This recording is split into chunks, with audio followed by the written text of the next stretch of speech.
നമസ്കാരം. മനുഷ്യന്റെ അറിവുകളുടെയും ശാസ്ത്രീയ കണ്ടെത്തലുകളുടെയും ഏറ്റവും വലിയ കഥാപുസ്തകത്തിലേക്ക് നിങ്ങൾക്ക് സ്വാഗതം. ഇതൊരു സാധാരണ ക്ലാസ്സല്ല കേട്ടോ. ശാസ്ത്രത്തിന്റെ വിസ്മയങ്ങളിലൂടെ നമ്മൾ നടത്തുന്ന ഒരു കിടിലൻ യാത്രയാണ്. അപ്പോൾ ആ വലിയ കഥാപുസ്തകം നമുക്കൊന്ന് തുറന്നു നോക്കിയാലോ? നിങ്ങൾ എപ്പോഴെങ്കിലും ആലോചിച്ചിട്ടുണ്ടോ, പണ്ട് വെറുതെ ആകാശത്തെ നക്ഷത്രങ്ങളെ നോക്കി അത്ഭുതപ്പെട്ടിരുന്ന നമ്മൾ ഇന്ന് ഈ പ്രപഞ്ചത്തിന്റെ സങ്കീർണമായ നിയമങ്ങളെ എങ്ങനെയാണ് സ്വന്തം കൈപ്പിടിയിലൊതുക്കിയത് എന്ന്? അതെ, തലമുറകളായി പല ശാസ്ത്രജ്ഞർ നടത്തിയ പരീക്ഷണങ്ങളുടെയും നിരീക്ഷണങ്ങളുടെയും ആകെത്തുകയാണ് ഇന്നത്തെ നമ്മുടെ ഈ ലോകം. ആ രസകരമായ നാൾവഴികളിലൂടെയാണ് നമ്മളിന്ന് സഞ്ചരിക്കാൻ പോകുന്നത്.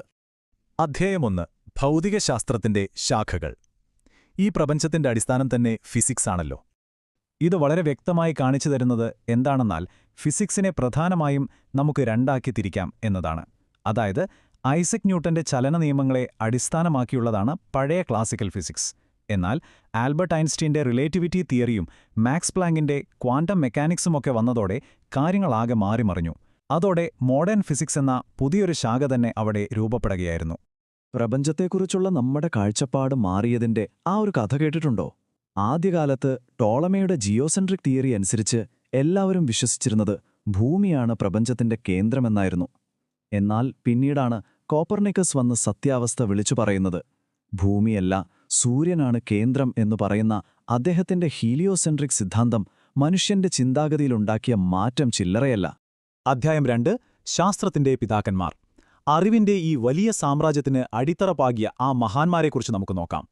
ശരി, നമുക്കിതിലേക്ക് കടക്കാം. ഇത് പരീക്ഷകൾക്കൊക്കെ ഒരുപാട് തവണ ചോദിച്ചിട്ടുള്ളതാണ് കേട്ടോ. ശാസ്ത്രത്തിന്റെ പിതാവ് എന്നറിയപ്പെടുന്നത് സാക്ഷാൽ ഗലീലിയോ ഗലീലിയാണ്. അതുപോലെ ആധുനിക ഭൗതികശാസ്ത്രത്തിന്റെ പിതാവായി ആൽബർട്ട് ഐൻസ്റ്റീനെയും ആധുനിക രസതന്ത്രത്തിന്റെ പിതാവായി ആന്റോയിൻ ലവോസിയറെയുമാണ് നമ്മൾ കണക്കാക്കുന്നത്. ഇനി ജീവശാസ്ത്രത്തിന്റെ പിതാവാരെന്ന് ചോദിച്ചാൽ അത് അരിസ്റ്റോട്ടിലാണ്. ഇവരുടെയൊക്കെ പേരുകൾ ഈ അറിവിന്റെ ലോകത്ത് എന്നും ഓർമ്മിക്കപ്പെടേണ്ടവയാണ്. വിദേശികളെക്കുറിച്ച് മാത്രമല്ല, നമ്മുടെ സ്വന്തം ഇന്ത്യയുടെ ശാസ്ത്രനായകന്മാരെക്കുറിച്ചും നമ്മൾ അറിഞ്ഞിരിക്കണം. ഇന്ത്യയിലെ റേഡിയോ സയൻസിന്റെ പിതാവ് ആരാണെന്നറിയാമോ? ജെ.സി. ബോസ്. അതുപോലെ ഇന്ത്യൻ ആണവശാസ്ത്രത്തിന്റെ പിതാവാണ് ഹോമി ജെ ഭാഭ. നമ്മുടെ ഏറ്റവും വലിയ അഭിമാനമായ ഇന്ത്യൻ ബഹിരാകാശ പദ്ധതിയുടെ പിതാവാകട്ടെ ഡോക്ടർ വിക്രം സാരാഭായിയുമാണ്. ഈ വലിയ മനുഷ്യരുടെ സ്വപ്നങ്ങളും കഠിനാധ്വാനവുമാണ് ഇന്നത്തെ ഈ ആധുനിക ഇന്ത്യയുടെ കരുത്ത്. അധ്യായം 3: കേരളത്തിന്റെ ശാസ്ത്രപ്രതിഭകൾ. നമ്മുടെ കൊച്ചു കേരളത്തിൽ നിന്ന് വന്ന് ലോകത്തിന് തന്നെ വലിയ സംഭാവനകൾ നൽകിയ ചിലരെക്കുറിച്ച് നമുക്കിനി സംസാരിക്കാം. ഡോക്ടർ എം.എസ്. സ്വാമിനാഥൻ. ഇന്ത്യയുടെ ഹരിത വിപ്ലവത്തിന്റെ പിതാവ് എന്ന് കേൾക്കുമ്പോൾ തന്നെ നമ്മുടെ മനസ്സിലേക്ക് വരുന്ന പേരാണിത്. രാജ്യം വലിയൊരു പട്ടിണിയിലൂടെ കടന്നുപോയിരുന്നൊരു കാലമുണ്ടായിരുന്നു. അന്ന് ഉയർന്ന വിളവ് നൽകുന്ന ഗോതമ്പും അരിയും ഉൽപ്പാദിപ്പിക്കാനുള്ള ആധുനിക കാർഷിക രീതികൾ അദ്ദേഹം ഇവിടെ കൊണ്ടുവന്നു. ലക്ഷക്കണക്കിന് ജനങ്ങളെയാണ് അദ്ദേഹത്തിന്റെ ആ ഒറ്റ പ്രയത്നം പട്ടിണിയിൽ നിന്ന് രക്ഷിച്ചത്. അത് ശരിക്കും വലിയൊരു അത്ഭുതമായിരുന്നു. അതുപോലെ തന്നെ നാം ഓർക്കേണ്ട മറ്റൊരു പേരാണ് ഡോക്ടർ ഇ.കെ. ജാനകിയമ്മാൾ. സസ്യശാസ്ത്രത്തിൽ വളരെ വലിയ ഗവേഷണങ്ങളാണ് അവർ നടത്തിയത്. പ്രത്യേകിച്ച് കരിമ്പിലും വഴുതണയിലുമൊക്കെ അവർ നടത്തിയ സൈറ്റോജെനറ്റിക്സ് പഠനങ്ങൾ ലോകശ്രദ്ധ തന്നെ പിടിച്ചുപറ്റിയിരുന്നു. അതുമാത്രമല്ല, കേരളത്തിലെ ആദിവാസികൾ സസ്യങ്ങളെ എങ്ങനെ തങ്ങളുടെ ആവശ്യങ്ങൾക്കായി ഉപയോഗിക്കുന്നു എന്നതിനെക്കുറിച്ചുള്ള അവരുടെ എത്നോബോട്ടണി പഠനങ്ങൾ ശാസ്ത്രലോകത്തിന് ലഭിച്ച വലിയൊരു മുതൽക്കൂട്ടാണ്.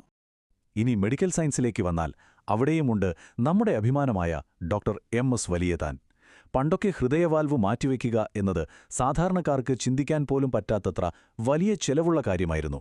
എന്നാൽ വളരെ കുറഞ്ഞ ചിലവിൽ ഇന്ത്യയിൽ തന്നെ ആദ്യമായി ചിത്ര ടി.ടി.കെ എന്നൊരു ഹൃദയവാൽവ് വികസിപ്പിച്ചെടുത്തത് അദ്ദേഹമാണ്. സാധാരണക്കാർക്ക് താങ്ങാവുന്ന നിരക്കിൽ ആധുനിക ചികിത്സ ലഭ്യമാക്കിയ അദ്ദേഹത്തിന്റെ ആ കണ്ടെത്തൽ ലക്ഷക്കണക്കിന് ആളുകളുടെ ജീവനാണ് രക്ഷിച്ചത്. അധ്യായം 4: ലോകത്തെ മാറ്റിമറിച്ച കണ്ടുപിടുത്തങ്ങൾ. തിയറികളിൽ നിന്ന് മാറി മനുഷ്യന്റെ ബുദ്ധിശക്തിയിലൂടെ ശാസ്ത്രം എങ്ങനെയാണ് വിപ്ലവകരമായ സാങ്കേതികവിദ്യകളായി മാറിയതെന്ന് നോക്കാം. ഇനി നമുക്കിതിലേക്ക് നീങ്ങാം. ഇതെങ്ങനെയാണ് വികസിച്ചു വരുന്നതെന്ന് നോക്കാം. 18-ാം നൂറ്റാണ്ടിൽ ജെയിംസ് വാട്ട് ആവിയന്ത്രം കണ്ടുപിടിച്ചതോടെയാണ് സാങ്കേതികവിദ്യയുടെ വേഗം കൂടുന്നത്. പിന്നെ 19-ാം നൂറ്റാണ്ടായപ്പോഴേക്കും അലക്സാണ്ടർ ഗ്രഹാം ബെൽ ടെലിഫോൺ കണ്ടുപിടിച്ചു. നമ്മൾ പരസ്പരം സംസാരിക്കാൻ തുടങ്ങി. ഒപ്പം ആൽഫ്രഡ് നോബൽ ഡൈനമൈറ്റും കണ്ടെത്തി. 20-ാം നൂറ്റാണ്ടിലേക്ക് കടന്നതോടെ റൈറ്റ് സഹോദരന്മാർ വിമാനം കണ്ടുപിടിച്ചു. അങ്ങനെ നമ്മൾ ആകാശത്തേക്കും പറന്നു തുടങ്ങി. എങ്ങനെയുണ്ട് ആ ഒരു വളർച്ച? അധ്യായം 5: നിത്യജീവിതത്തിലെ ശാസ്ത്രം. നമ്മുടെ ദൈനംദിന ജീവിതവുമായി ബന്ധപ്പെട്ട എളുപ്പത്തിൽ പഠിച്ചെടുക്കാൻ കഴിയുന്ന കുറച്ചു ശാസ്ത്ര വസ്തുതകളിലൂടെ നമുക്കൊന്ന് ഓടിച്ചു പോകാം. പരീക്ഷകൾക്കൊക്കെ ഇത് വളരെ അത്യാവശ്യമാണ്. ഇതൊരു റാപ്പിഡ് ഫയർ റൗണ്ട് പോലെ നമുക്ക് വേഗത്തിൽ നോക്കാം. ജീവശാസ്ത്രത്തിൽ നിന്ന് തന്നെ തുടങ്ങാം. കോശങ്ങളെക്കുറിച്ചുള്ള ശാസ്ത്രീയ പഠനത്തിന് പറയുന്ന പേരാണ് സൈറ്റോളജി. കേൾക്കുമ്പോൾ വലിയ സങ്കീർണമായ പേരാണെന്ന് തോന്നുമെങ്കിലും ജീവന്റെ അടിസ്ഥാന ഘടകങ്ങളെക്കുറിച്ചുള്ള പഠനം തന്നെയാണത്. ഇനി പ്രകാശത്തെക്കുറിച്ച് സ്ഥിരമായി ചോദിക്കാറുള്ള കുറച്ചു കാര്യങ്ങൾ വേഗത്തിൽ നോക്കാം. പ്രകാശതീവ്രതയുടെ അടിസ്ഥാന യൂണിറ്റ് കാൻഡലയാണ്. അതുപോലെ പ്രകാശ സാന്ദ്രത ഏറ്റവും കുറഞ്ഞ മാധ്യമം ശൂന്യത അഥവാ വാക്വമാണ്. വർണ്ണങ്ങളിൽ വെച്ച് ഏറ്റവും കൂടുതൽ തരംഗദൈർഘ്യം അഥവാ വേവ്ലെങ്ത് ഉള്ളത് ചുവപ്പിനാണ്. കൂടാതെ നമ്മുടെ പ്രൈമറി കളേഴ്സായ പച്ചയും ചുവപ്പും കൂടി ചേർന്നാൽ കിട്ടുന്ന നിറമാണ് മഞ്ഞ. ഈ കാര്യങ്ങളൊക്കെ എപ്പോഴും മനസ്സിൽ വെച്ചേക്കണം കേട്ടോ. ഒരു ഗ്ലാസ് വെള്ളത്തിൽ നമ്മളൊരു പെൻസിലോ കമ്പോ ഒക്കെ ഇട്ടുവെച്ചാൽ അത് ഒടിഞ്ഞതായിട്ടോ വളഞ്ഞതായിട്ടോ തോന്നാറില്ലേ? ഇതിന് കാരണമായ പ്രകാശത്തിന്റെ ആ പ്രതിഭാസത്തെയാണ് നമ്മൾ അപവർത്തനം അഥവാ റിഫ്രാക്ഷൻ എന്ന് വിളിക്കുന്നത്. നമ്മൾ നിത്യജീവിതത്തിൽ എപ്പോഴും കാണുന്ന, എന്നാൽ പരീക്ഷകളിൽ സ്ഥിരമായി ചോദിക്കുന്ന ഒന്നാണിത്. അതുകൊണ്ട് ഏറ്റവും പ്രധാനപ്പെട്ട കാര്യം എന്താണെന്നാൽ ഇത്തരം ബേസിക്കായ കാര്യങ്ങൾ എപ്പോഴും നമ്മുടെ വിരൽത്തുമ്പിൽ ഉണ്ടായിരിക്കണമെന്നതാണ്. വേഗം ചിലത് കൂടി നോക്കാം. ക്രോമസോമുകളുടെ അടിസ്ഥാന ഘടകം DNA ആണ്. ഇനി പീരിയോഡിക് ടേബിളിലേക്ക് നോക്കിയാൽ അതിന്റെ 18ാം ഗ്രൂപ്പിലാണ് ഉത്കൃഷ്ടവാതകങ്ങൾ അഥവാ നോബിൾ ഗ്യാസസ് ഉള്ളത്. മനുഷ്യരിൽ ഏറ്റവും കൂടുതലായി കാണപ്പെടുന്ന രക്തഗ്രൂപ്പാണ് O പോസിറ്റീവ്. അതുപോലെ തന്നെ പേപ്പട്ടി വിഷം അഥവാ റാബീസ് മനുഷ്യ ശരീരത്തിൽ പ്രധാനമായും ബാധിക്കുന്നത് നമ്മുടെ തലച്ചോറിനെയാണ്. രസതന്ത്രത്തിൽ 8 എന്ന ഈ സംഖ്യയ്ക്ക് വലിയൊരു പ്രാധാന്യമുണ്ട്. എന്താണെന്നറിയാമോ?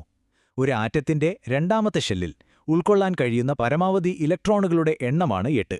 എപ്പോഴും ഓർക്കുക, ആറ്റത്തിന്റെ സെക്കൻഡ് ഷെല്ലിൽ 8 ഇലക്ട്രോണുകൾ മാത്രമേ പരമാവധി നിൽക്കൂ. ഇത് മറക്കരുത്. അങ്ങനെ ശാസ്ത്രത്തിന്റെ വിസ്മയകരമായ ഈ കഥാപുസ്തകത്തിന്റെ ഇന്നത്തെ അധ്യായം നമ്മളിവിടെ അടയ്ക്കുകയാണ്. ഈ പഠിച്ച കാര്യങ്ങളൊക്കെ വെറുമൊരു അറിവ് മാത്രമല്ല, കാലാകാലങ്ങളായി മനുഷ്യൻ കാത്തുസൂക്ഷിക്കുന്ന ആ ശാസ്ത്ര കൗതുകങ്ങളുടെ ഒരു തുടർച്ച കൂടിയാണ്. ഒരുപക്ഷേ ഈ കഥാപുസ്തകത്തിന്റെ അടുത്ത പേജിലെ മനുഷ്യചരിത്രത്തിൽ പുതിയൊരു കണ്ടെത്തൽ കൂട്ടിച്ചേർക്കാൻ പോകുന്നത് നിങ്ങളായിരിക്കാം, അല്ലേ? അതങ്ങനെ തന്നെ സംഭവിക്കട്ടെ. എല്ലാവർക്കും വലിയ വിജയങ്ങൾ ആശംസിക്കുന്നു. പുതിയൊരറിവുമായി നമുക്ക് വീണ്ടും കാണാം. Thank you.